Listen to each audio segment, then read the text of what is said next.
Are you targeting your A/B tests? Today we're going to talk about why you probably shouldn't.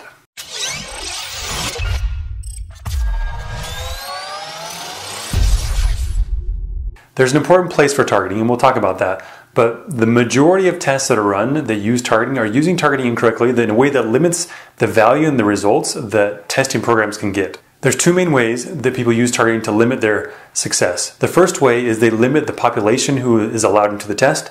And the second way is they limit the audiences that are allowed into the test by targeting a subset of the whole population.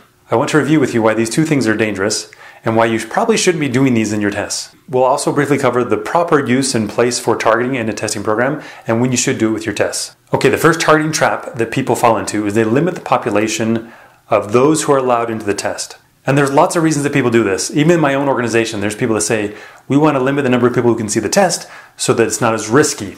There are other people that say, we want to roll this out slowly. We think it's a good idea, but we want to roll it out slowly. The main problem with limiting the number of people who enter the test is that it limits the number of conversions that the test will get.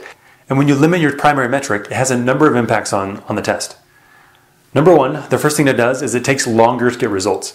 So by targeting a population that's less than 100%, you actually end up taking longer to get test results because you have to allow more of that smaller percentage to enter the test, which just takes up more time. Knowing that time is one of your most valuable assets in any testing program and any business, when you take longer to get test results, you might say that that's increasing your risk because if you're running fewer tests, you're learning fewer things and you're not doing as well in your business. So the first reason why limiting your population is bad is because it takes it longer for you to get test results. The second reason why limiting your population is bad is because if you don't let your test run longer, which a lot of people don't, and they just interpret the test sooner, now you're interpreting your test results with a smaller sample size. And when you have a smaller sample size, you're more likely to call incorrect winners. You're more likely to not have enough data in your tests and to call things that are winners that are truly not winners.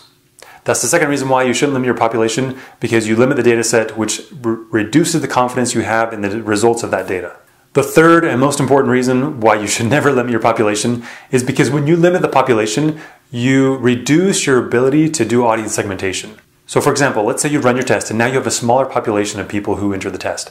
Because it's a smaller population, because you limited that from 100%, when you go to segment your data to analyze which segments did better or worse in each experience, you now have less data, and so your segmentation data is less as well. It's actually really simple. When you limit the size of the population and then you try and take sub-segments of that population, those sub-segments are smaller because the overall total population was smaller as well. And again, if you're trying to get valuable data and learn about your audiences and people who are influenced by your tests, the smaller sample size doesn't help you do that because now you have a smaller audience and you can't be sure that those changes for the audience were valuable or not. So those are the reasons why you should never limit your audience population. The risk stays the same. You take longer to get test results. You're less sure about the test results you do get. And finally, it's much harder to do audience segmentation to be able to learn about your audiences when you're taking a smaller subset of the population for your audience segmentation. Okay, so the first way that people limit their success is they limit their population who enters the test.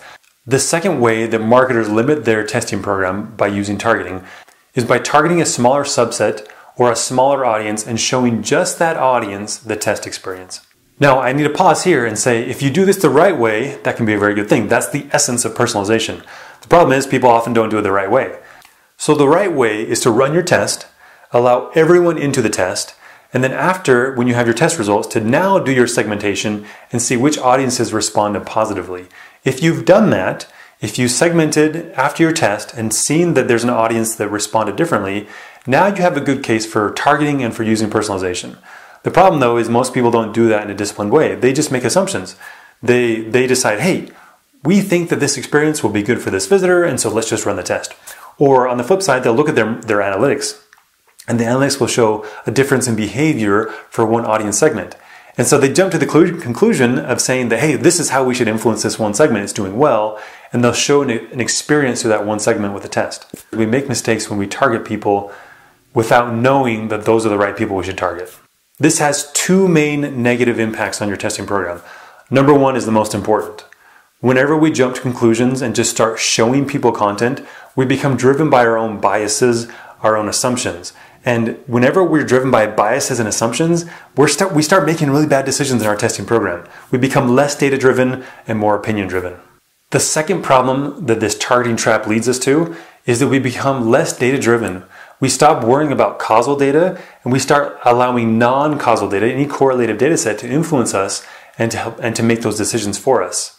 The other reason I hear people doing a lot of targeting, and even in the organization I'm in now, this still happens, though we're trying to influence it, they say we don't want to show this test to the corporate headquarters or to our employees or to stakeholders, and so they'll use targeting, whether it's geo-targeting or certain ISP targeting, to limit the people who can see the test, even in their own company.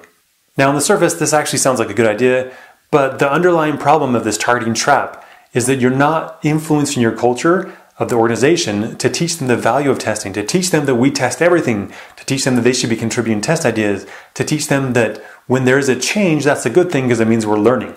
So the targeting trap of limiting who sees it in our own company prevents us from creating a culture of optimization. So just to summarize, there are two main targeting traps that people fall into. They limit the audience population, and number two, they target a certain audience segment to show that just that segment that the test experience. On your path to personalization, you need to use audience targeting, but before you get to audience targeting, there's a few things you have to do. Number one, make sure that your tests include all audiences with every test you do. Number two, after you've got your test results, segment that data set by your audiences to see if any audience performed better or worse than the other. Once you know that an audience performed better or worse, now you have a case for audience targeting, and you may want to use that in your personalization efforts. But usually there's a lot more data sets that we have to gather as we test different variations and different experiences of the things that we could show that audience. So thanks for joining me today. Hopefully you found this helpful. If you did, give it a like, give it a thumbs up. Also, feel free to subscribe to my channel. I post new videos every Thursday so you can get more updates on quick trainings like this. Finally, you can also visit me at testingtheory.com.